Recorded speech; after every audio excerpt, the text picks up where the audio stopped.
Un vizitiu fără de suflet, în hamă cai obosiți, și pregătește de plecare anul ce-n grabă am trăit.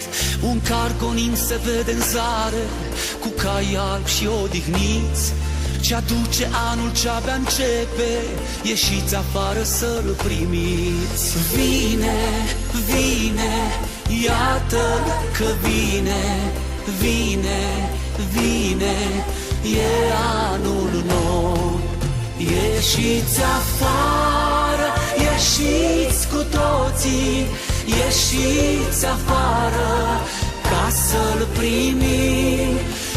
Aduceți pâine, aduceți sare, aduceți și o cană cu vin.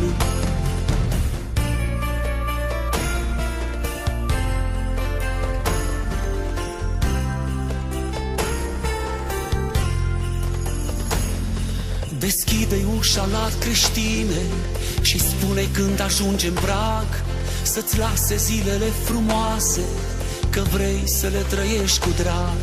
Spune-i că ți este dragă viața și-ai vrea să curgă tot mai lent, să nu se mai grăbească atâta, spune-i să se grăbească încet. Vine, vine, iată-l că vine, vine, vine, e anul nou.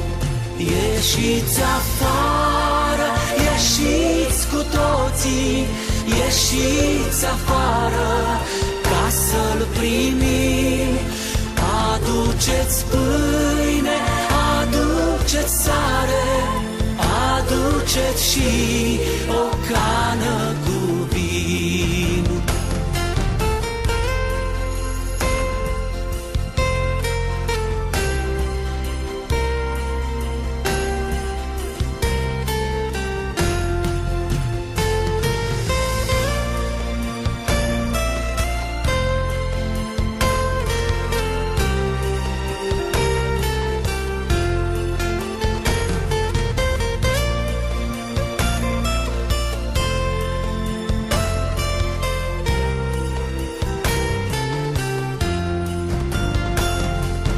Vine, vine, iată-l că vine, vine, vine, e anul nou.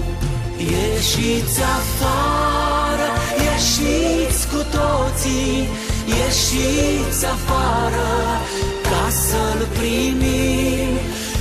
Aduceți pâine, aduceți sare, aduceți și o cană cu